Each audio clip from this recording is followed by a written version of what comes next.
ओम शांति। मनुष्य अपने जीवन में कई पहेलियां हल करते हैं और उसके फल स्वरूप इनाम भी पाते हैं, परंतु इस छोटी सी पहेली का हल कोई नहीं जानता कि मैं कौन हूँ। यूं तो हर एक मनुष्य सारा दिन मैं कहता ही रहता है, परंतु यदि उससे पूछा जाए कि मैं कहने वाला कौन है, तो वह कहेगा कि मैं कृष्णचंद है या मैं लालचंद हूँ। परंतु सोचा जाए तो वास्तव में यह तो शरीर का नाम है। शरीर तो मेरा है, मैं तो शरीर से अलग हूँ। बस इस छोटी सी पहेली का प्रैक्टिकल हल ना जानने के कारण, अर्थात स्वयं को ना जानने के कारण, आज सभी मनुष्य देह अभिमानी हैं और सभी काम क्रोधादि विकारों के वश है तथा दुखी है।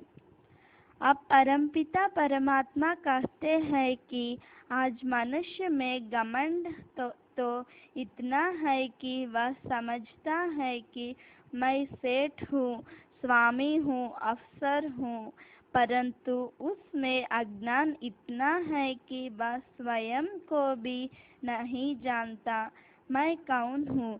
यह सृष्टि रूपी खेल आदि से अंत तक कैसे बना हुआ है, मैं इसमें कहाँ से आया, कब आया, कैसे सुख शांति का राज्य गवाया तथा परमप्रिय परमपिता परमात्मा इस सृष्टि के रचयिता कौन है, इन रहस्यों को कोई भी नहीं जानता।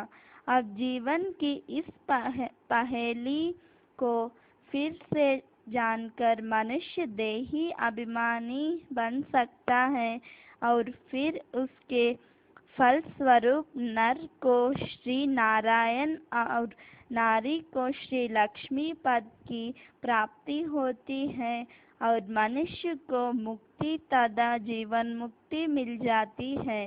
वह संपूर्ण पवित्रता, सुख एवं शांति को पा लेता है। आत्मा क्या है और मन क्या है? अपने सारे दिन की बातचीत में मनुष्य प्रतिदिन ना जाने कितनी बार मैं शब्द का प्रयोग करता है, परंतु यह एक आश्चर्य की बात है कि प्रतिदिन मैं और मेरा शब्द का अनेकानेक बार प्रयोग करने पर भी मनुष्य यथार्थ रूप में यह नहीं जानता कि मैं कहने वाली सत्ता का रूप क्या है, अर्थात मैं शब्द जिस वस्तु का सूचक है वह क्या है। वास्तव में मैं शब्द शरीर से भिन्न चेतन सत्ता आत्मा का सूचन है, जैसा कि चित्र में दिखाया गया है। मनुष्य आत्मा और शरीर को मिलाकर बनता है। जैसे शरीर 5 तत्वों जल, वायु, अग्नि, आकाश और पृथ्वी से बना हुआ होता है, वैसे ही आत्मा मन, बुद्धि और संस्कारमय होती है। आत्मा में ही विचार करने और निर्णय करने की शक्ति होती है तथा वह जैसा कर्म करती है उसी के अनुसार उसके संस्कार बनते हैं। आत्मा एक चेतन एवं अविनाशी ज्योति बिंदु है जो कि मानव देह में भ्रुकुटी में निवास करती है। यहाँ आत्मा का संबंध मस्तिष्क से जुड़ा है और मस्तिष्क का संबंध सारे शरीर में फैले ज्ञान तंतुओं से है। आत्मा ही में पहले संकल्प उठता है और फिर मस्तिष्क तथा तंतुओं द्वारा व्यक्त होती है। आत्मा ही शांति अथवा दुख का अनुभव करती तथा निर्णय करती है और उसी में संस्कार रहते हैं। अतः मन और बुद्धि आत्मा से अलग नहीं है, परंतु आज आत्मा स्वयं को भूलकर देह, स्त्री, पुरुष, बूढ़ा, जवान इत्यादि मान बैठी है। यह देह अभिमान की दुख का कारण है।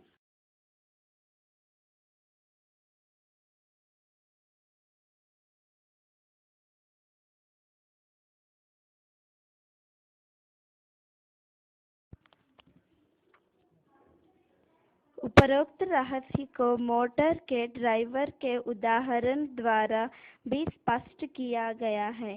शरीर मोटर के समान है तथा आत्मा इसका ड्राइवर है, अर्थात जैसे ड्राइवर मोटर का नियंत्रण करता है, उसी प्रकार आत्मा शरीर का नियंत्रण करती है। आत्मा के बिना शरीर निष्प्राण है, जैसे ड्राइवर के बिना मोटर। अतः परमपिता परमात्मा कहते हैं कि अपने आप को पहचानने से ही मनुष्य इस शरीर रूपी मोटर को चला सकता है और अपना लक्ष्य पर पहुंच सकता है।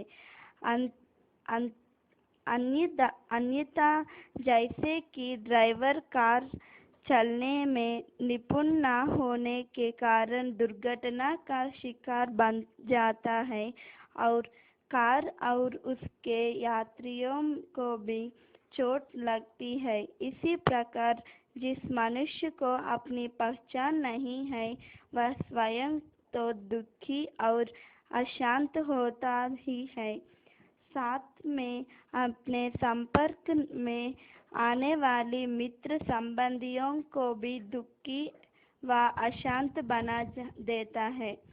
अतः सच्चे सुख व सच्ची शांति के लिए स्वयं को जानना अति आवश्यक है। तीन लोक कौन से है और परमात्मा का धाम कौन सा है?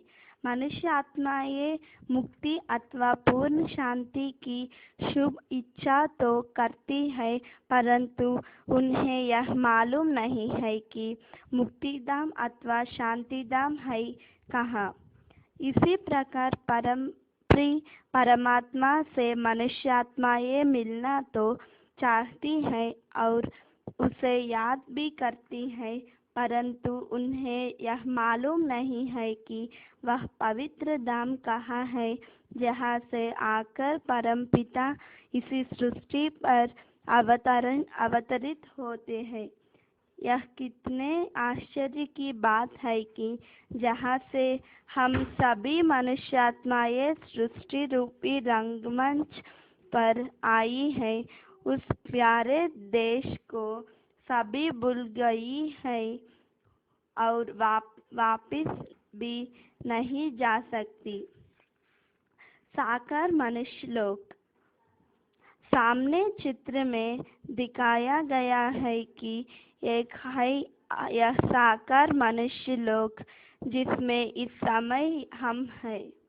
इसमें सभी आत्माएं हड्डी मांसादि का स्थूल शरीर लेकर कर्म करती है और उसका फल सुख दुख के रूप में भोगती है तथा जन्म मरण के चक्कर में भी आती है।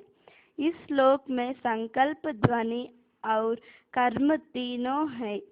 इसे ही पांच तत्व की सृष्टि अथवा कर्म क्षेत्र भी कहते हैं। यह सृष्टि आकाश तत्व के अंश मात्र में है। इसे सामने त्रिलोक के चित्र में उल्टे वृक्ष के रूप में दिखाया गया है, क्योंकि इसके बीज रूप परमात्मा, जो कि जन्म मरण से न्यारे हैं, ऊपर रहते हैं। सूक्ष्म देवताओं का लोक। इस मनुष्य लोक के सूर्य तथा तारागण के पार तथा आकाश तत्व के भी पार एक सूक्ष्म लोक है, जहाँ प्रकाश ही प्रकाश है। उस प्रकाश के अंश मात्र में ब्रह्मा, विष्णु तथा महादेव शंकर की अलग अलग पुरियां हैं। इन देवताओं के शरीर हड्डी मांसादि के नहीं बल्कि प्रकाश के हैं। इन्हें दिव्य चक्षु द्वारा ही देखा जा सकता है। यहाँ दुख अथवा अशांति नहीं होती। यहाँ संकल्प तो होते हैं और क्रियाएं भी होती हैं और बातचीत भी होती है, परंतु आवाज नहीं होती। ब्रह्मलोक और परलोक, इन पुरियों के भी पार एक और लोक है जिसे ब्रह्मलोक, परलोक, निर्वाण धाम, मुक्तिधाम, शांतिधाम इत्यादि नामों से याद किया जाता है। इसमें सुनहरे लाल रंग का प्रकाश फैला हुआ है, जिसे ही ब्रह्म तत्व, छठा तत्व अथवा महातत्व कहा जा सकता है। इसके अंश मात्र ही में ज्योतिर्बिंदु आत्माएं मुक्ति की अवस्था में रहती है। यहाँ हर एक धर्म की आत्माओं के संस्थान है। उन सभी के ऊपर सदा मुक्त चैतन्य ज्योति बिंदु रूप परमात्मा का निवास स्थान है। इस लोक में मनुष्यात्माएं कल्प के अंत में सृष्टि का महाविनाश होने के बाद अपने अपने कर्मों का फल भोग कर तथा पवित्र होकर ही जाता है। यहाँ मनुष्य आत्माएं देह बंधन, कर्म बंधन और जन्म मरण से रहित होती है। यहाँ ना संकल्प है, ना वचन और ना कर्म। इस लोक में परमपिता परमात्मा के सिवाय और अन्य कोई गुरु इत्यादि नहीं ले जा सकता। निराकार परमात्मा और उनके दिव्य गुण। परमपिता परमात्मा का नाम शिव है। शिव का अर्थ कल्याणकारी है। परमपिता परमात्मा ही ज्ञान के सागर, शांति के सागर, आनंद के सागर और प्रेम के सागर है। वह ही पतितों को पावन करने वाले, मनुष्य मात्र को शांतिधाम तथा सुखधाम की राह दिखाने वाले, विकारों तथा काल के बंधन से छुड़ाने वाले और सब प्राणियों पर रहम करने वाले हैं। मनुष्य मात्र को मुक्त और जीवन मुक्त का अथवा गति और सद्गति का वरदान देने वाले भी एकमात्र वही है। वह दिव्य बुद्धि के दाता और दिव्य दृष्टि के वरदाता भी है। परमपिता परमात्मा का दिव्य रूप। परमपिता परमात्मा का दिव्य रूप एक ज्योति बिंदु के समान दिए की लौ जैसा है। वह रूप निर्मल, स्वर्णमय, लाल और मनमोहक है। उस दिव्य ज्योतिर्मय रूप को दिव्य चक्षु द्वारा ही देखा जा सकता है और दिव्य बिंदु द्वारा ही अनुभव किया जा सकता है। निराकार का अर्थ। लगभग सभी धर्मों के अनुयायी परमात्मा को निराकार मानते हैं, परंतु इस शब्द से वे यह अर्थ लेते हैं कि परमात्मा का कोई भी आकार नहीं है। अब परमपिता परमात्मा शिव कहते हैं कि ऐसा मानना भूल है। वास्तव में निराकार का यह अर्थ है कि परमपिता साकार नहीं है, अर्थात ना तो उनका मनुष्यों जैसा स्थूल शारीरिक आकार है और ना देवताओं जैसा सूक्ष्म शारीरिक आकार है, बल्कि उनका रूप अशरीरी है और ज्योति बिंदु के समान है। बिंदु को तो निराकार ही कहेंगे। अतः यह एक आश्चर्यजनक बात है कि परमपिता परमात्मा है तो सूक्ष्माति सूक्ष्म एक ज्योति कण है, परंतु आज लोग प्रायः कहते हैं कि वह कण कण में है। सर्व आत्माओं का पिता परमात्मा एक है और निराकार है। सभी धर्मों के लोग कहते हैं कि परमात्मा एक है और सभी का पिता है और सभी मनुष्य आपस में भाई भाई है। परंतु प्रश्न उठता है कि वह एक पारलौकिक परमपिता कौन है जिसे सभी मानते हैं। आप देखेंगे कि भले ही हर एक धर्म के स्थापक अलग अलग हैं, परंतु हर एक धर्म के अनुयायी निराकार ज्योति स्वरूप परमात्मा की प्रतिमा को किसी न किसी प्रकार से मान्यता देते हैं। भारतवर्ष में तो स्थान स्थान पर परमपिता परमात्मा के मंदिर है ही और भक्तजन ओम नमो शिवाय तथा तुम ही हो माता, तुम ही पिता हो इत्यादि शब्दों से उसका गायन व पूजन भी करते हैं और को श्री कृष्ण तथा श्री राम इत्यादि देवों के भी देव अर्थात परम पूज्य मानते ही हैं। परंतु भारत से बाहर दूसरे धर्मों के लोग भी इसको मान्यता देते हैं। यहाँ सामने दिए चित्र में दिखाया गया है कि शिव का स्मृति चिन्ह सभी धर्मों में है। अमरनाथ, विश्वनाथ, सोमनाथ और पशुपतिनाथ इत्यादि मंदिरों में परमपिता परमात्मा शिव ही के स्मरण चिन्ह है। गोपेश्वर तथा रामेश्वर के जो मंदिर हैं उनसे स्पष्ट है कि शिव श्री कृष्ण तथा श्री राम के भी पूज्य है। राजा विक्रमादित्य भी शिव ही की पूजा करते हैं। मुसलमानों के मुख्य तीर्थ मक्का में भी एक इसी आकार का पत्थर है जिसे के सभी मुसलमान यात्री बड़े प्यार व सम्मान से चूमते हैं। उसे वे संगे अस्वद कहते हैं और इब्राहिम तथा मुहम्मद द्वारा उनकी स्थापना हुई मानते हैं। परंतु आज वे भी इस रहस्य को नहीं जानते कि उनके धर्म के बुत परस्ती की मान्यता न होते हुए भी इस आकार वाले पत्थर की स्थापना क्यों की गई है और उनके यहाँ इसे प्यार व सम्मान से चूमने की प्रथा क्यों चली आती है। इटली में कई रोमन कैथोलिक्स ईसाई भी इसी प्रकार वाली प्रतिमा को अपने ढंग से पूजते हैं।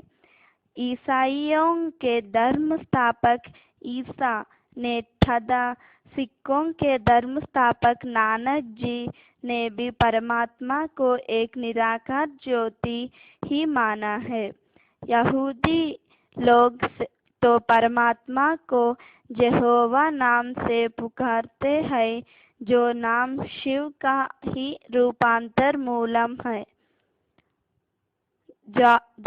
जापान में भी बौद्ध धर्म के कई अनुयायी इसी प्रकार की एक प्रतिमा अपने सामने रखकर उस पर अपना मन एकाग्र करते हैं।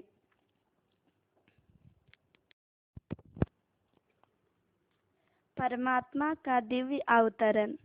परमात्मा किसी पुरुष के बीज से अथवा किसी माता के गर्भ से जन्म नहीं लेते, क्योंकि वे तो स्वयं ही सबके माता पिता है।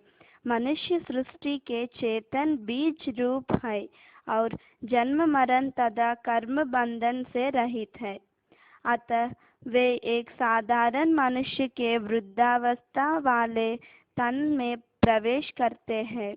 इसे ही परमात्मा शिव का दिव्य जन्म अथवा अवतरण भी कहा जाता है, क्योंकि जिस तन में वे प्रवेश करते हैं और वह एक जन्म मरण तथा कर्म बंधन के चक्कर में आने वाली मनुष्यात्मा ही का शरीर होता है, वह परमात्मा का अपना शरीर नहीं होता।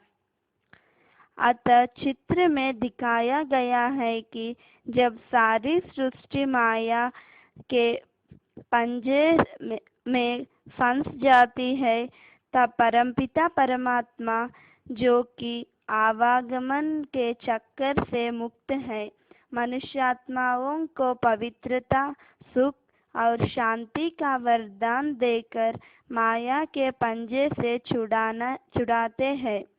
वे ही सहज ज्ञान और राजयोग की शिक्षा देते हैं। तदा सभी आत्माओं को परमधाम में ले जाते हैं, तदा मुक्ति एवं जीवन मुक्ति का वरदान देते हैं। सृष्टि रूपी उल्टा व अद्भुत वृक्ष और उसके बीज रूप परमात्मा।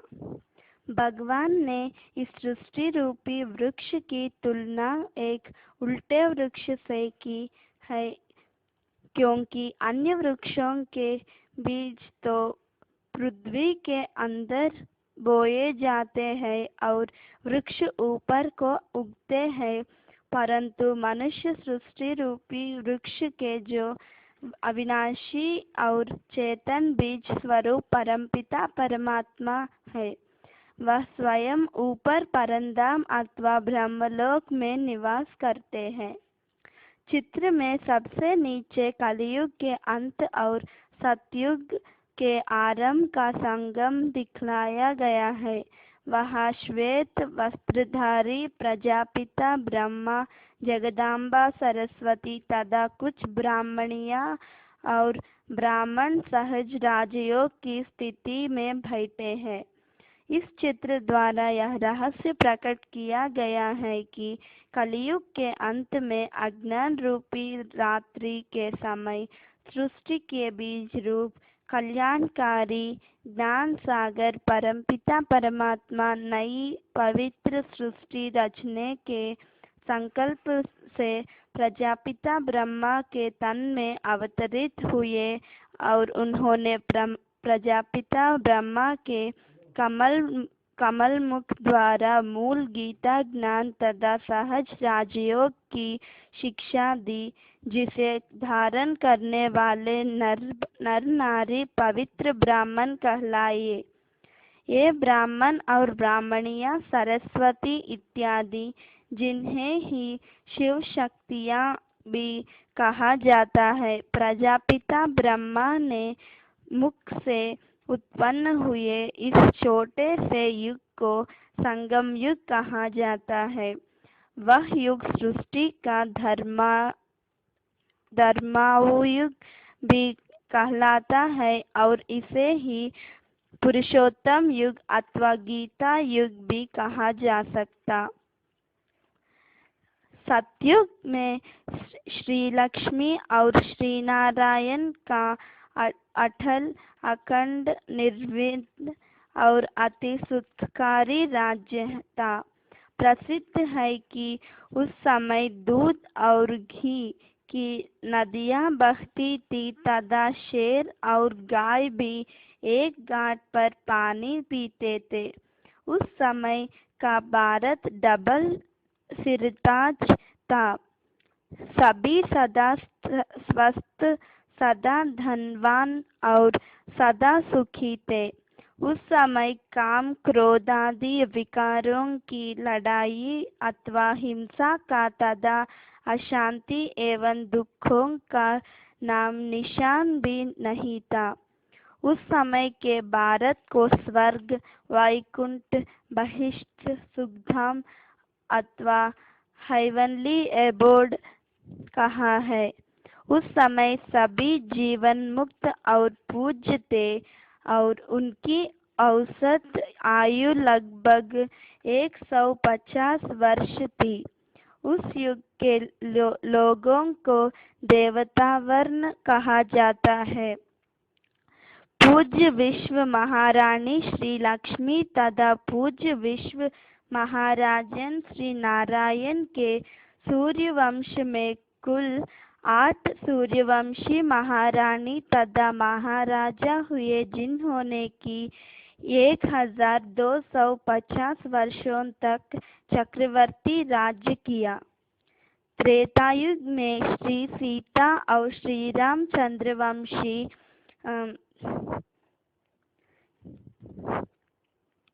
14 कला गुणवान और संपूर्ण निर्विकारी थे। उनके राज्य की भी भारत में बहुत महिमा है। सतयुग और त्रेतायुग का आदि सनातन देवी देवता धर्म वंश ही इस मनुष्य सृष्टि रूपी वृक्ष का तना और मूल है, जिससे ही बाद और अनेक धर्म रूपी शाखाएं निकली। द्वापर में देह अभिमान तथा काम क्रोधादि विकारों का प्रादुर्भाव हुआ। दैवी स्वभाव का स्थान आसुरी स्वभाव ने लेना शुरू किया। सृष्टि में दुख और अशांति का भी राज्य शुरू हुआ। उनसे बचने के लिए मनुष्य ने पूजा तथा भक्ति भी शुरू की। ऋषि लोग शास्त्रों की रचना करने लगे।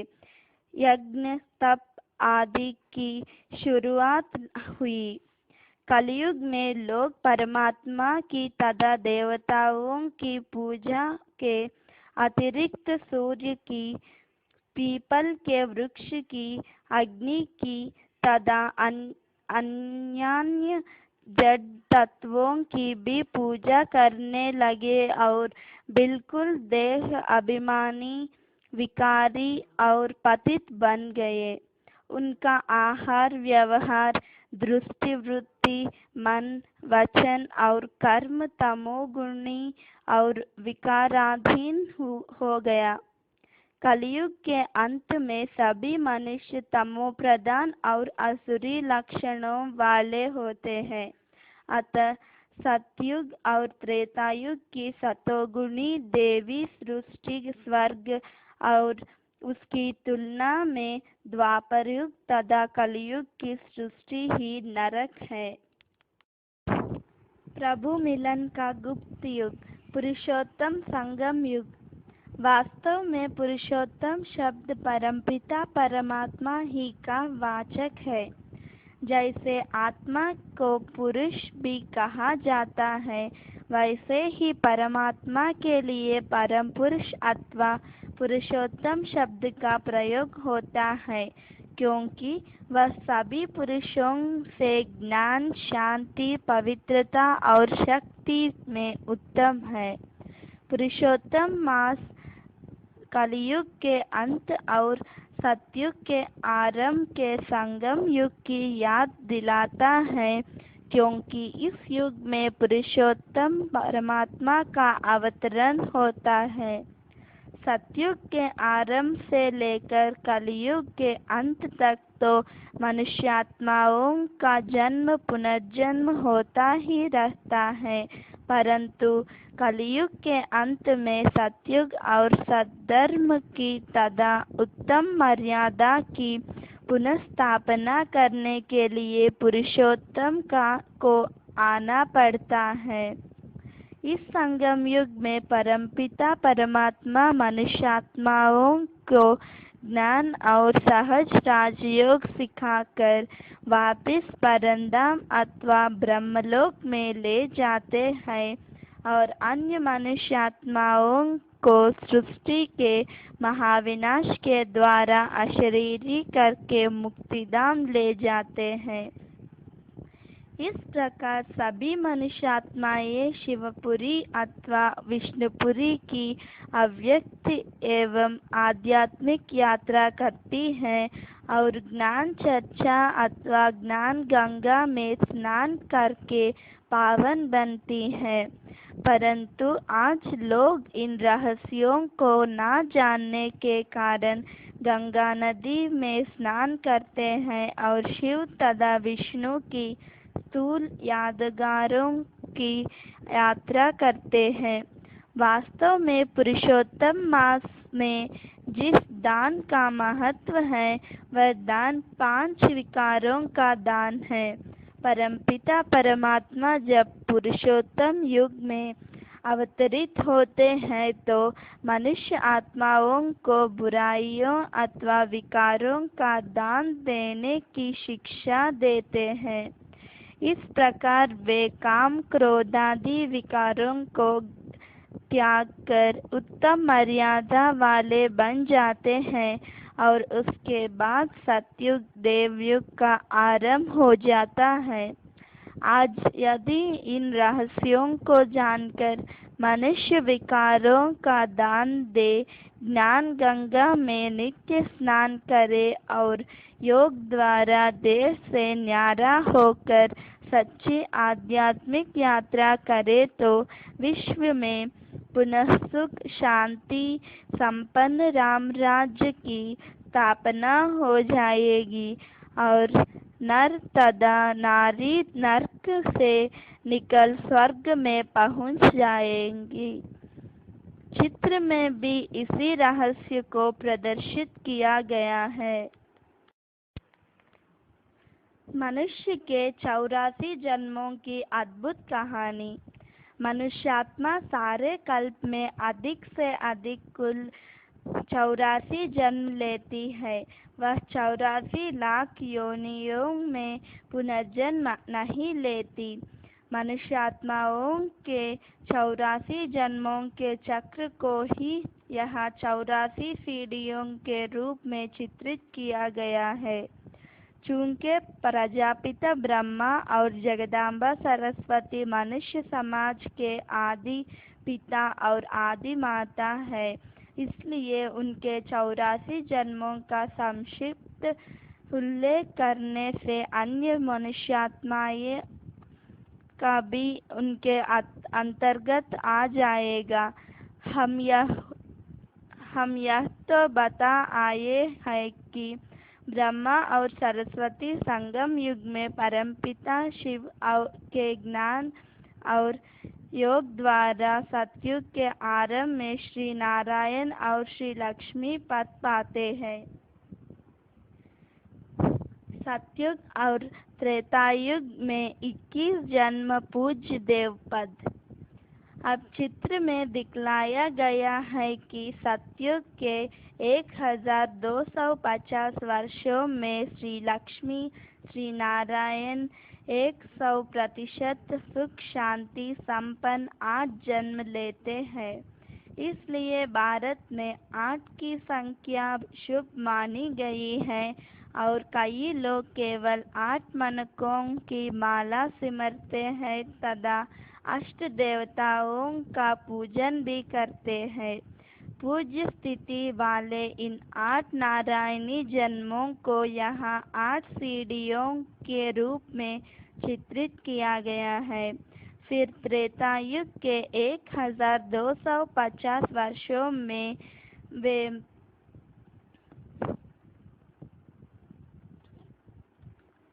14 कला संपूर्ण सीता और रामचंद्र के वंश में पूज्य राजा रानी अथवा उच्च प्रजा के रूप में कुल 12 जन्म लेते हैं। इस प्रकार सतयुग और त्रेतायुग के कुल 2500 वर्षों में वे संपूर्ण पवित्रता सुख शांति और स्वास्थ्य संपन्न 21 दैवी जन्म लेते हैं। इसलिए ही प्रसिद्ध है कि ज्ञान द्वारा मनुष्य के 21 जन्म अथवा 21 पीढ़ियां सुधर जाती है अथवा मनुष्य 21 पीढ़ियों के लिए तर जाता है। द्वापर और कलियुग में कुल 63 जन्म जीवन बंद। फिर सुख की प्रारब्ध समाप्त होने के बाद वे द्वापर युग के आरंभ में पुजारी स्थिति को प्राप्त होते हैं। सबसे पहले तो निराकार परमपिता परमात्मा की हीरे की प्रतिमा बनाकर अनन्य भावना से उसकी पूजा करते हैं। यहाँ चित्र में उन्हें एक पुजारी राजा के रूप में शिव पूजा करते दिखाया गया है। धीरे धीरे वे सूक्ष्म देवताओं अर्थात विष्णु तथा शंकर की भी पूजा शुरू करते हैं और बाद में अज्ञानता तथा आत्मविस्मृति के कारण वे अपने ही पहले वाले श्री नारायण तथा श्री लक्ष्मी रूप की भी पूजा शुरू कर देते हैं। इसलिए कहावत प्रसिद्ध है कि जो स्वयं कभी पूज्य थे, बाद में वे अपने आप ही के पुजारी बन गए। श्री लक्ष्मी और श्री नारायण की आत्माओं ने द्वापर युग के 1250 वर्षे में ऐसी पुजारी स्थिति में भिन्न भिन्न नाम रूप से वैश्यवंशी भक्त शिरोमणि राजा रानी अथवा सुखी प्रजा के रूप में कुल 21 जन्म लिए। इसके बाद कलयुग का आरंभ हुआ। अब तो सूक्ष्म लोक तथा साकार लोक के देवी देवताओं की पूजा इत्यादि के अतिरिक्त तत्व पूजा भी शुरू हो गई।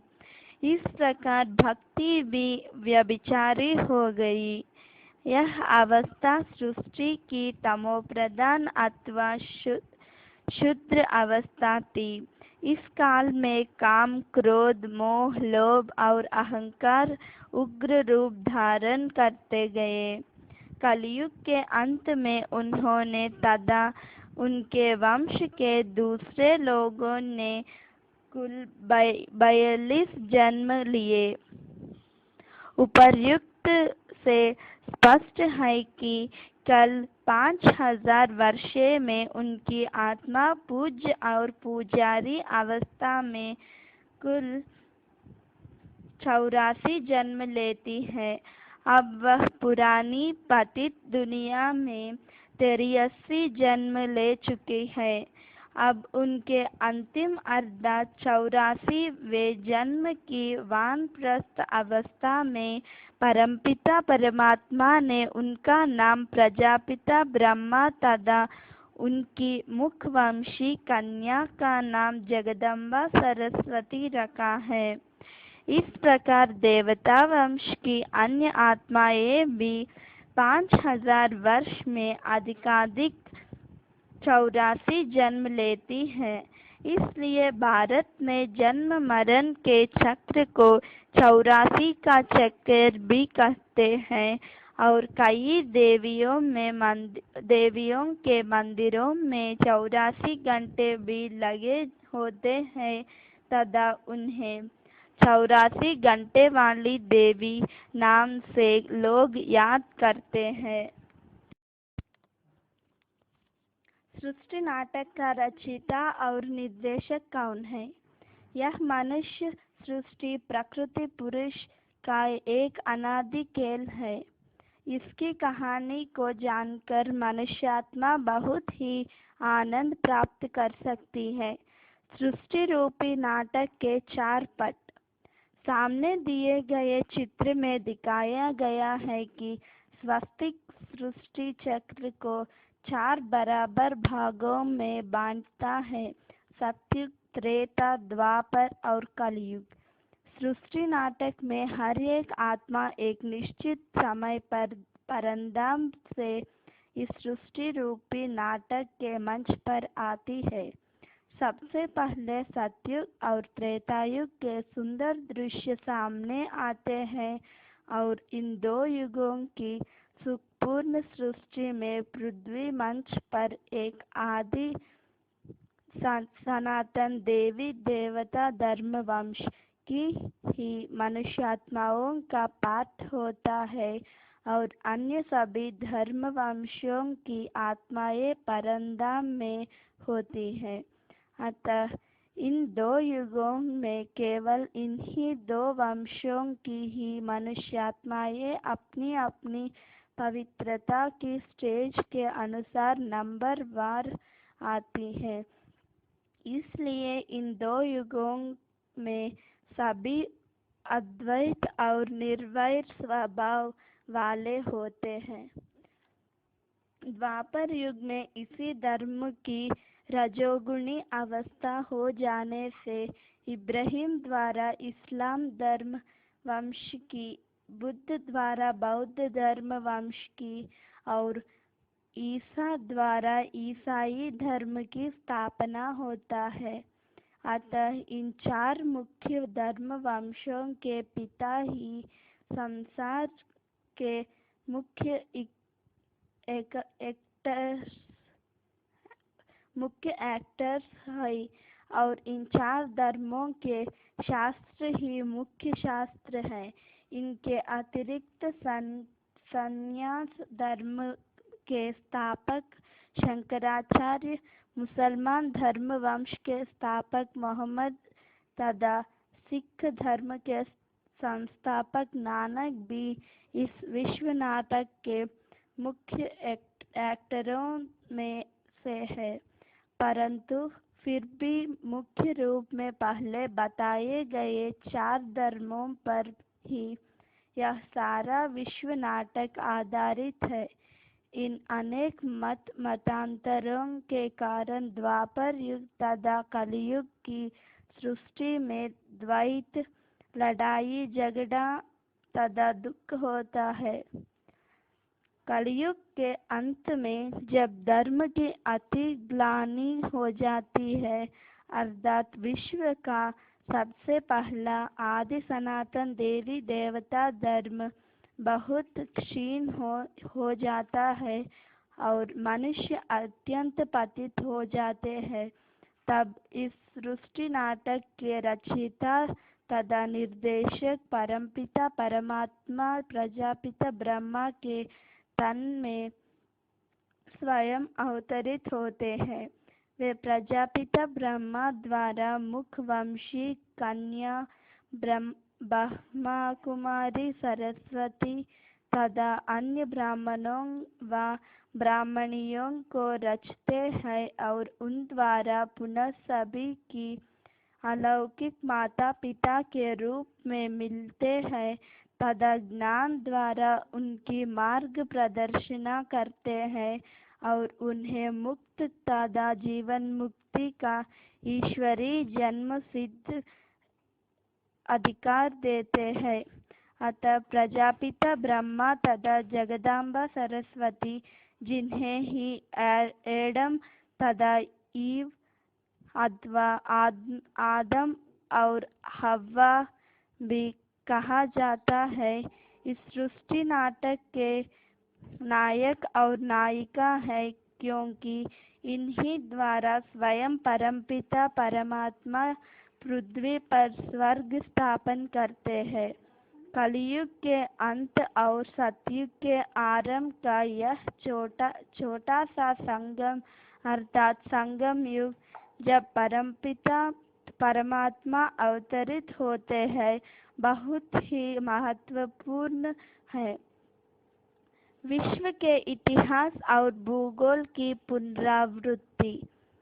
चित्र में यह भी दिखाया गया है कि कलियुग के अंत में परमपिता परमात्मा जब महादेव शंकर के द्वारा सृष्टि का महाविनाश कराते हैं, तब लगभग सभी आत्मा रूपी एक्टर अपने प्यारे देश अर्थात मुक्ति धाम को वापस लौट जाते हैं और फिर सतयुग के आरंभ से आदि सनातन देवी देवता धर्म की मुख्य मनुष्यात्माएं इस सृष्टि मंच पर आना शुरू कर देती हैं।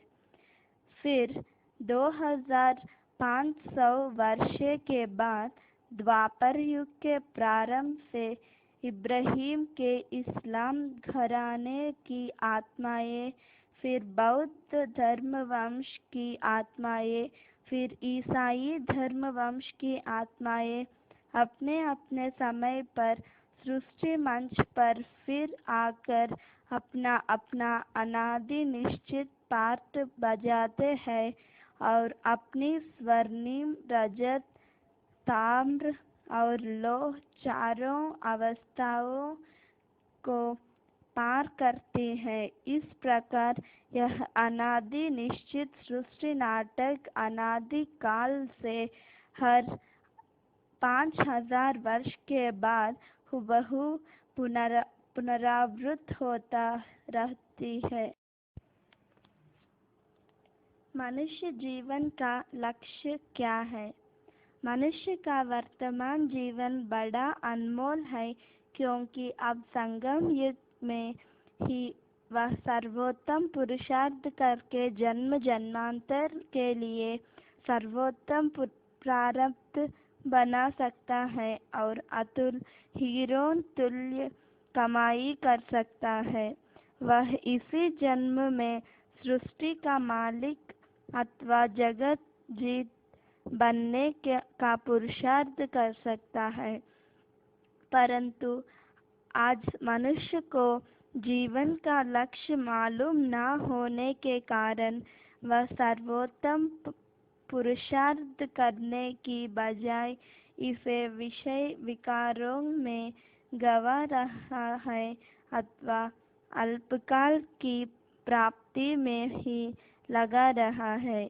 आज वह लौकिक शिक्षा द्वारा वकील, डॉक्टर, इंजीनियर बनने का पुरुषार्थ कर रहा है और कोई तो राजनीति में भाग लेकर देश का नेता, मंत्री अथवा प्रधानमंत्री बनने के प्रयास में लगा हुआ है।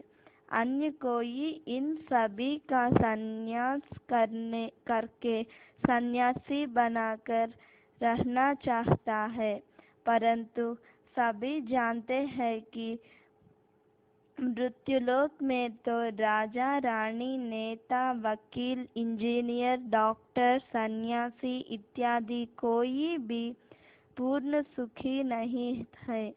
सभी को तन का रोग, मन की अशांति, धन की कमी, जनता की चिंता या प्रकृति के द्वारा कोई पीड़ा, कुछ न कुछ तो दुख लगा ही हुआ है। अतः इनकी प्राप्ति से मनुष्य जीवन के लक्ष्य की प्राप्ति नहीं होती, क्योंकि मनुष्य तो संपन्न पवित्रता, सदा सुख और स्थायी शांति चाहता है। चित्र में अंकित किया गया है कि मनुष्य जीवन का लक्ष्य जीवन मुक्ति की प्राप्ति अथवा वैकुंठ में संपूर्ण सुख शांति संपन्न श्री नारायण या श्री लक्ष्मी पद की प्राप्ति ही है, क्योंकि वैकुंठ के देवता तो अमर माने गए हैं, उनकी अकाल मृत्यु नहीं होती, उनकी काया सदा निरोगी होती है और उनके खजाने में किसी भी प्रकार की कमी नहीं होती। इसीलिए ही तो मनुष्य स्वर्ग अथवा वैकुंठ को याद करते हैं और जब उनका कोई प्रिय संबंधी शरीर छोड़ता है तो वे कहते हैं कि वह स्वर्ग सिधार गया है। इस पद की प्राप्ति स्वयं परमात्मा ही ईश्वरीय विद्या द्वारा कराते हैं। इस लक्ष्य की प्राप्ति कोई मनुष्य अर्थात कोई साधु, सन्यासी, गुरु या जगत गुरु नहीं करा सकता, बल्कि यह दो ताजों वाला देव पद अथवा राजा रानी पद तो ज्ञान के सागर परमपिता परमात्मा ही से प्रजापिता ब्रह्मा द्वारा ईश्वरीय ज्ञान तथा सहज राजयोग के अभ्यास से प्राप्त होता है। अतः अब जबकि परमपिता परमात्मा ने इस सर्वोत्तम ईश्वरीय विद्या की शिक्षा देने के लिए प्रजापिता ब्रह्म कुमारी ईश्वरीय विश्वविद्यालय की स्थापना की है, तो सभी नर नारियों को चाहिए कि वे अपने घर गृहस्थ में रहते हुए अपना कार्य धंधा करते हुए प्रतिदिन 1-2 घंटे निकालकर अपने भावी जन्म जन्मांतर के कल्याण के लिए इस सर्वोत्तम तथा सहज शिक्षा को प्राप्त करें। इस विद्या की प्राप्ति के लिए तो कुछ भी खर्च करने की आवश्यकता नहीं है, इसलिए इसे तो निर्धन व्यक्ति भी प्राप्त कर अपना सौभाग्य बना सकता है। इस विद्या को तो कन्याओं, माताओं, वृद्ध पुरुषों, छोटे बच्चों और अन्य सभी को प्राप्त करने का अधिकार है, क्योंकि आत्मा की दृष्टि से तो सभी परमपिता परमात्मा की संतान है। अभी नहीं तो कभी नहीं। वर्तमान जन्म सभी का अंतिम जन्म है, इसलिए अब यह पुरुषार्थ ना किया तो फिर यह कभी ना हो सकेगा, क्योंकि स्वयं ज्ञान सागर परमात्मा द्वारा दिया हुआ यह मूल गीता ज्ञान कल्प में एक ही बार इस कल्याणकारी संगम युग में ही प्राप्त हो सकता है। जीवन कमल पुष्प समान कैसे बनाए? स्नेह और सौहार्द के अभाव के कारण आज मनुष्य को घर में घर जैसा अनुभव नहीं होता। एक मामूली कारण से घर का पूरा वातावरण बिगड़ जाता है।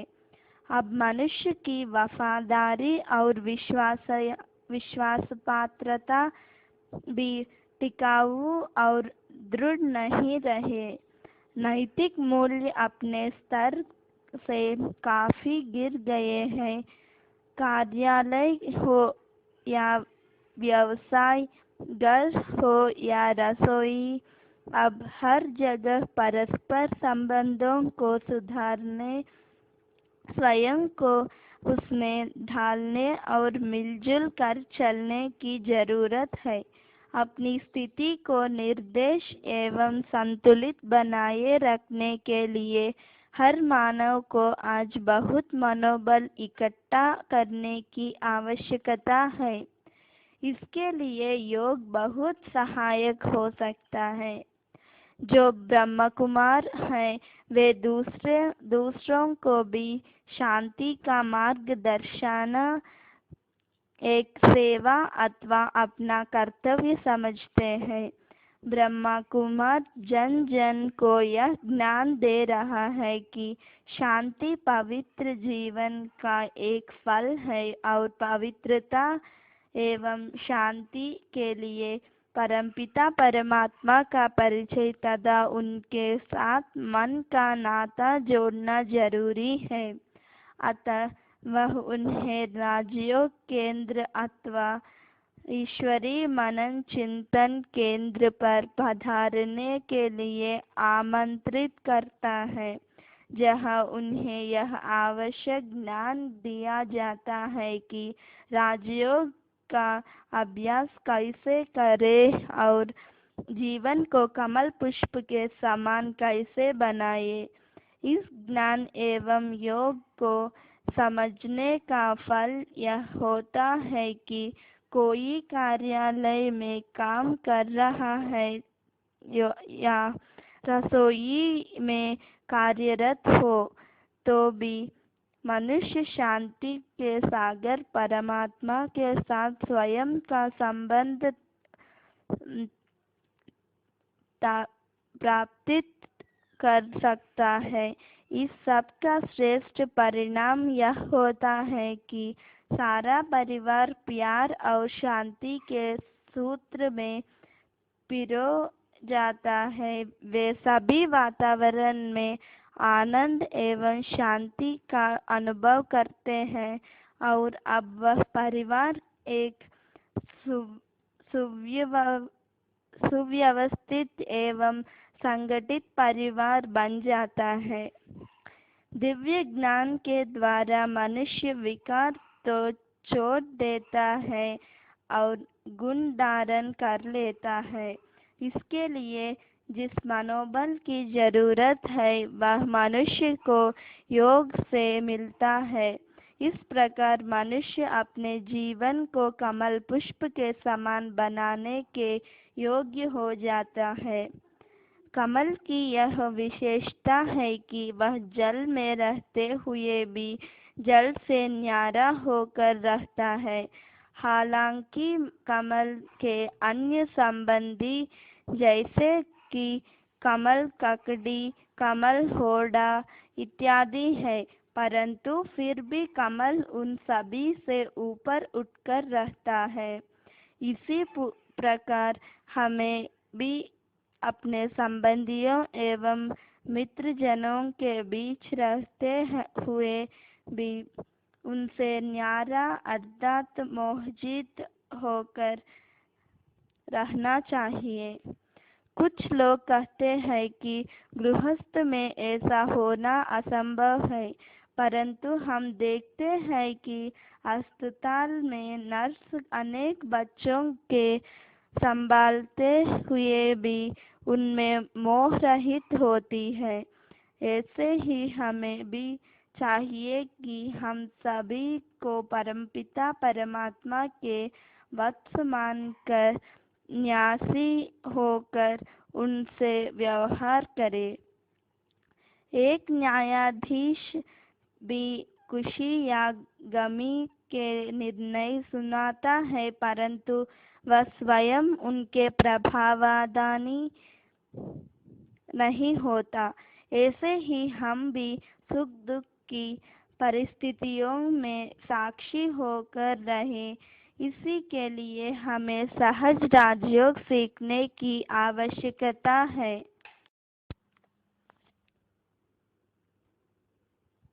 राजयोग का आधार तथा विधि।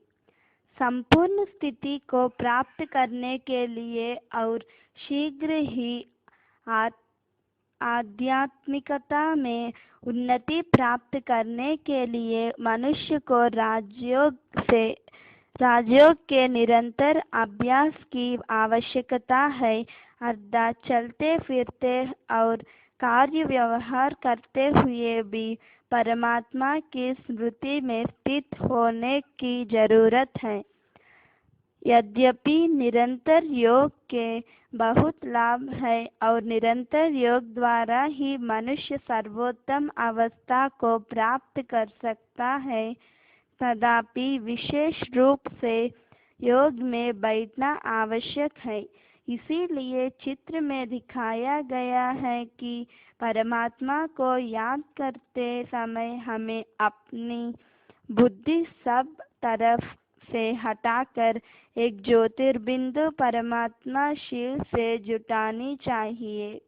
मन चंचल होने के कारण काम, क्रोध, लोभ, मोह, अहंकार अथवा शास्त्र और गुरुओं की तरफ भागता है, लेकिन अभ्यास के द्वारा हमें इसको एक परमात्मा की याद में ही स्थित करना है।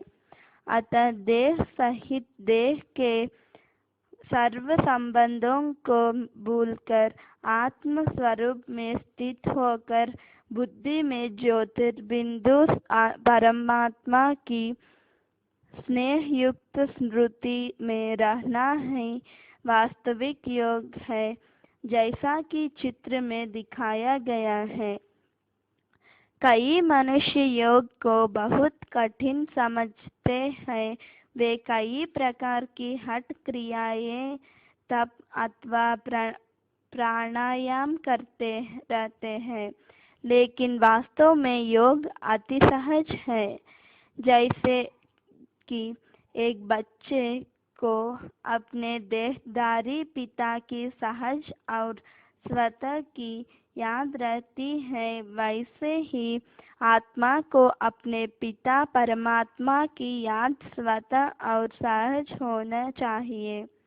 इस अभ्यास के लिए यह सोचना चाहिए कि मैं एक आत्मा हूँ, मैं ज्योति बिंदु परमात्मा शिव की अविनाशी संतान हूँ, जो परमपिता ब्रह्मलोक के वासी है। शांति के सागर, आनंद के सागर, प्रेम के सागर और सर्वशक्तिमान है। ऐसा मनन करते हुए मन को ब्रह्मलोक में परमपिता परमात्मा पर स्थित करना चाहिए और परमात्मा के दिव्य गुणों और कर्तव्यों का ध्यान करना चाहिए। जब मन इस प्रकार की स्मृति में स्थित होगा तब सांसारिक संबंधों अथवा वस्तुओं का आकर्षण अनुभव नहीं होगा। जितना ही परमात्मा द्वारा सिखाए गए ज्ञान में निश्चय होगा, उतना ही सांसारिक विचार और लौकिक संबंधियों की याद मन में नहीं आएगी और उतना ही अपने स्वरूप का और परमप्रिय परमात्मा के गुणों का अनुभव होगा। आज बहुत से लोग कहते हैं कि हमारा मन परमात्मा की स्मृति में नहीं टिकता अथवा हमारा योग नहीं लगता। इसका एक कारण तो यह है कि वे आत्मनिश्चय में स्थित नहीं होते। आप जानते हैं कि जब बिजली के दो तारों को जोड़ना होता है तब उनके ऊपर के रबड़ को हटाना पड़ता है, तभी उनमें करंट आता है। इसी प्रकार यदि कोई निज देह के भान में होगा तो उसे भी अव्यक्त अनुभूति नहीं होगी। उसके मन की तार परमात्मा से नहीं जुड़ सकती। दूसरी बात यह है कि वे तो परमात्मा को नाम रूप से न्यारा व सर्वव्यापक मानते हैं, अतः वे मन को कोई ठिकाना भी नहीं दे सकते। परंतु अब तो यह स्पष्ट किया गया है कि परमात्मा का दिव्य नाम शिव, दिव्य रूप ज्योति बिंदु और दिव्य धाम परमधाम अथवा ब्रह्मलोक है, अतः वहाँ मन को टिकाया जा सकता है। तीसरी बात यह है कि उन्हें परमात्मा के साथ अपने घनिष्ठ संबंध का भी परिचय नहीं है। इसी कारण परमात्मा के प्रति उनके मन में नित्य तथा घनिष्ठ स्नेह नहीं। अब यह ज्ञान हो जाने पर हमें ब्रह्मलोक के वासी परमप्रिय परमपिता शिव ज्योति बिंदु की स्मृति में रहना चाहिए। राजयोग के स्तंभ अथवा नियम। वास्तव में योग का अर्थ ज्ञान के सागर, शांति के सागर, आनंद के सागर, प्रेम के सागर, सर्वशक्तिवान पतित पावन परमात्मा के साथ आत्मा का संबंध जोड़ना है, ताकि आत्मा को भी शांति, आनंद, प्रेम, पवित्रता, शक्ति और दिव्य गुणों की विरासत प्राप्त हो। योग के अभ्यास के लिए उसे आचरण संबंधी कुछ नियमों का अथवा दिव्य अनुशासन का पालन करना होता है, क्योंकि योग का उद्देश्य मन को शुद्ध करना, दृष्टिकोण में परिवर्तन लाना और मनुष्य के चित्त को सदा प्रसन्न अथवा हर्षयुक्त बनाना है। दूसरे शब्दों में योग की उच्च स्थिति किन्हीं आधारभूत स्तंभों पर टिकी होती है। इनमें से एक है ब्रह्मचर्य या पवित्रता। योगी शारीरिक सुंदरता या वासना भोग की और आकर्षित नहीं होता, क्योंकि उसका दृष्टिकोण बदल चुका होता है। वह आत्मा की सुंदरता को ही पूर्ण महत्व देता है।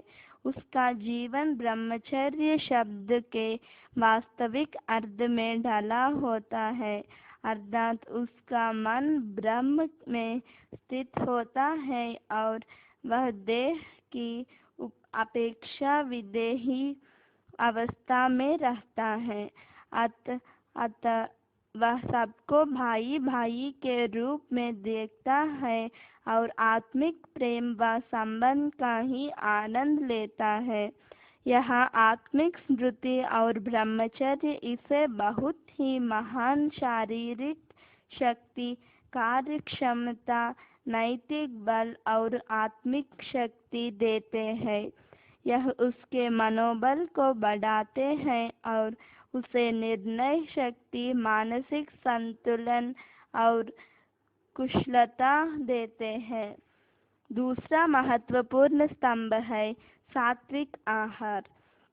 मनुष्य जो आहार करता है उसका उसके मस्तिष्क पर गंभीर प्रभाव पड़ता है। इसलिए योगी मांस, अंडे, उत्तेजक पेय या तंबाकू नहीं लेता। अपना पेट पालने के लिए वह अन्य जीवों की हत्या नहीं करता, न ही वह अनुचित साधनों से धन कमाता है। वह पहले भगवान को भोग लगाता है और तब प्रसाद के रूप में उसे ग्रहण करता है। भगवान द्वारा स्वीकृत वह भोजन उसके मन को शांति व पवित्रता देता है। तभी जैसा अन्न वैसा मन की कहावत के अनुसार उसका मन शुद्ध होता है और उसकी कामना कल्याणकारी तथा भावना शुभ बनी रहती है।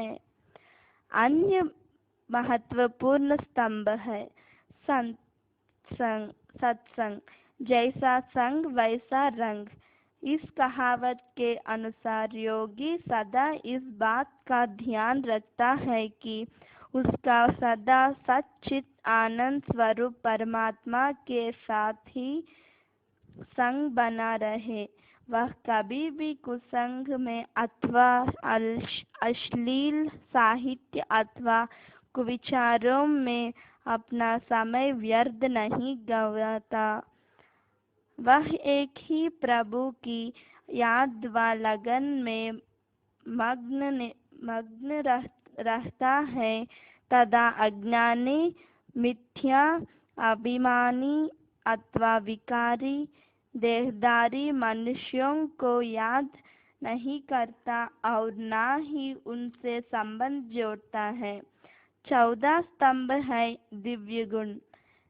योगी सदा अन्य आत्माओं को भी अपने दिव्य गुणों, दिव्य विचार तथा दिव्य कर्मों की सुगंध से अगरबत्ती की तरह सुगंधित करता रहता है, न कि असुरी स्वभाव, विचार व कर्मों के वशीभूत होता है।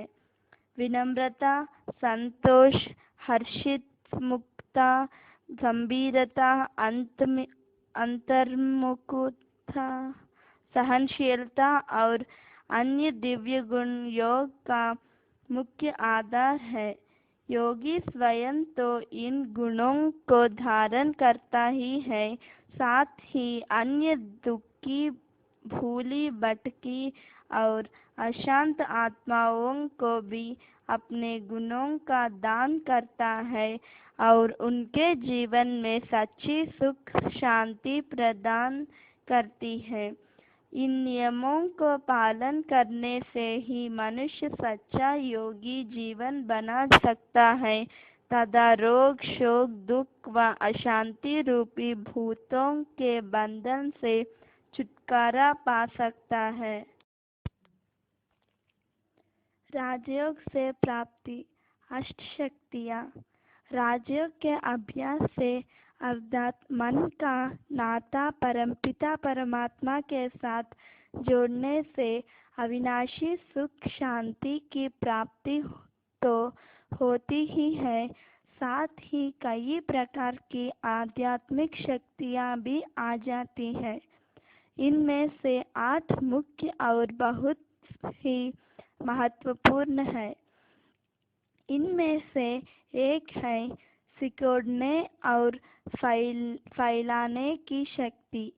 जैसे कछुआ अपने अंगों को जब चाहे सिकोड़ लेता है, जब चाहे उन्हें फैला लेता है, वैसे ही राजयोगी जब चाहे अपनी इच्छानुसार अपनी कर्मेंद्रियों के द्वारा कर्म करता है और जब चाहे विदेही एवं शांत अवस्था में रह सकता है।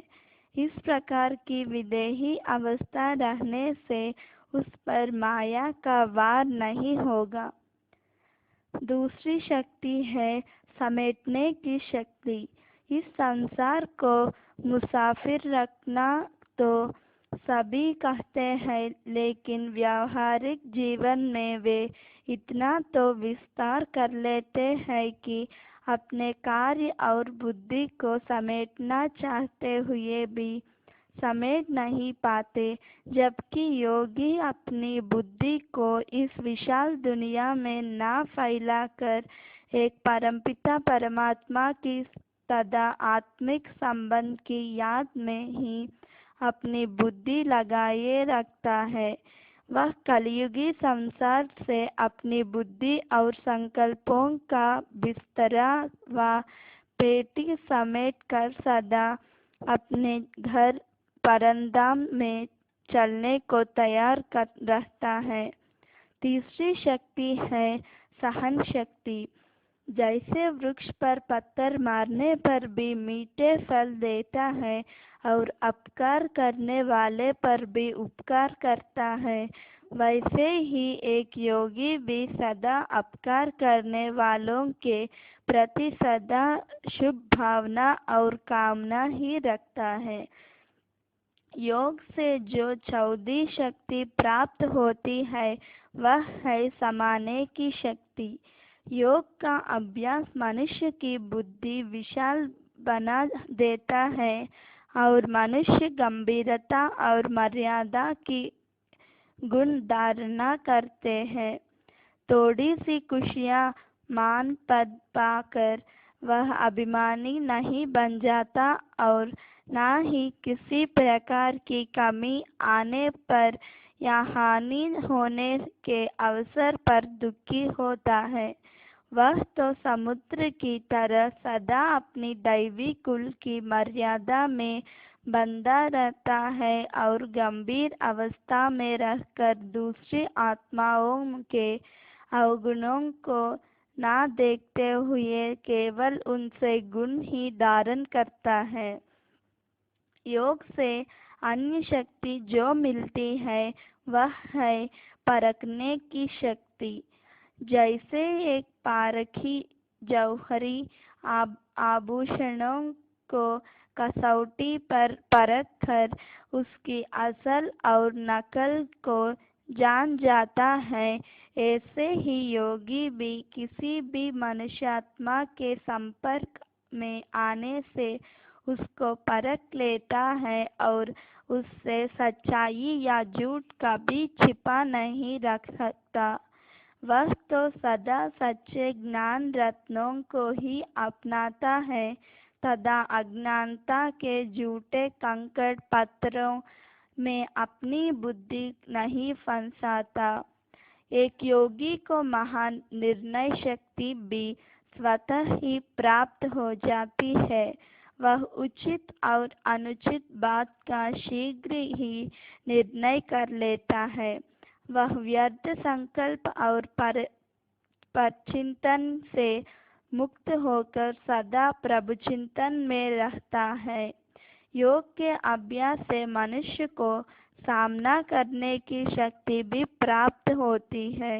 यदि उसके सामने अपने निकट संबंधी की मृत्यु जैसी आपदा या भी जाए अथवा सांसारिक समस्याएं तूफान का रूप भी धारण कर ले तो भी वह कभी विचलित नहीं होता और उसका आत्मा रूपी दीपक सदा ही जलता रहता है तथा अन्य आत्माओं को ज्ञान प्रकाश देता है। अन्य शक्ति जो योग के अभ्यास से प्राप्ति होती है वह है सहयोग का शक्ति। एक योगी अपने तन मन धन से तो ईश्वरीय सेवा करता ही है, साथ ही उसे अन्य आत्माओं का भी सहयोग स्वतः ही प्राप्त हो जाता है, जिस कारण वे कलयुग पहाड़ विकारी संसार को उठाने में अपनी पवित्र जीवन रूपी अंगुली देकर स्वर्ग की स्थापना के पहाड़ समान कार्य में सहयोगी बन जाते हैं। राजयोग की यात्रा, स्वर्ग की ओर दौड़। राजयोग के निरंतर अभ्यास से मनुष्य को अनेक प्रकार की शक्तियाँ प्राप्त होती हैं। इन शक्तियों के द्वारा ही मनुष्य सांसारिक रुकावटों को पार करता हुआ आध्यात्मिक मार्ग की ओर अग्रसर होता है। आज मनुष्य अनेक प्रकार के रोग, शोक, चिंता और परेशानियों से ग्रसित है और यह सृष्टि ही घोर नरक बन गई है। इससे निकलकर स्वर्ग में जाना हर एक प्राणी चाहता है, लेकिन नरक से स्वर्ग की ओर का मार्ग कई रुकावटें से युक्त है। काम, क्रोध, लोभ, मोह और अहंकार उसके रास्ते में मुख्य बाधा डालते हैं। पुरुषोत्तम संगम युग में ज्ञान सागर परमात्मा शिव जो सहज राजयोग की शिक्षा पर प्रजापिता ब्रह्मा के द्वारा दे रहे हैं, उसे धारण करने से ही मनुष्य इन प्रबल शत्रुओं पांच विकारों को जीत सकता है। चित्र में दिखाया है कि नरक से स्वर्ग में जाने के लिए पहले पहले मनुष्य को काम विकार की ऊंची दीवार को पार करना पड़ता है, जिसमें नुकीले शीशों की बाड़ लगी हुई है। इसको पार करने में कई व्यक्ति देह अभिमान के कारण से सफलता नहीं पा सकते हैं और इसीलिए नुकीले शीशों पर गिरकर लहूलुहान हो जाते हैं। विकारी दृष्टि, कृति, वृत्ति और मनुष्य वृत्ति ही मनुष्य को इस दीवार को पार नहीं करने देती। अतः पवित्र दृष्टि बनाना इन विकारों को जीतने के लिए अति आवश्यक है। दूसरा भयंकर विघ्न क्रोध रूपी अग्नि चक्र है। क्रोध के वश होकर मनुष्य सत्य और असत्य की पहचान भी नहीं कर पाता है और साथ ही उसमें ईर्ष्या, द्वेष, घृणा आदि विकारों का समावेश हो जाता है, जिसकी अग्नि में वह स्वयं तो जलता ही है, साथ में अन्य मनुष्यों को भी जलाता है। इस बाधा को पार करने के लिए स्वधर्म में अर्थात मैं आत्मा शांत स्वरूप हूँ, इस स्थिति में स्थित होना अत्यावश्यक है। लोभ भी मनुष्य को उसके सत्य पद से परे हटाने के लिए मार्ग में खड़ा है। लोभी मनुष्य को कभी भी शांति नहीं मिल सकती है और वह मन को परमात्मा की याद में नहीं टिका सकता। अतः स्वर्ग की प्राप्ति के लिए मनुष्य को धन व खजाने के लालच और सोने की चमक के आकर्षण पर भी जीत पानी है। मोह भी एक ऐसी बाधा है जो जाल की तरह कड़ी रहती है। मनुष्य मोह के कड़े बंधन वश अपने धर्म व कार्य को भी भूल जाता है और पुरुषार्थहीन बन जाता है। तभी गीता में भगवान ने कहा है कि नष्टो मोहा स्मृतिर्लब्धा बनो, अर्थात देह सहित देह के सर्व संबंधों को मोह जाल से निकट पर परमात्मा की याद में स्थित हो जाओ और अपने कर्तव्य को करो। इससे ही स्वर्ग की प्राप्ति हो सकेगी।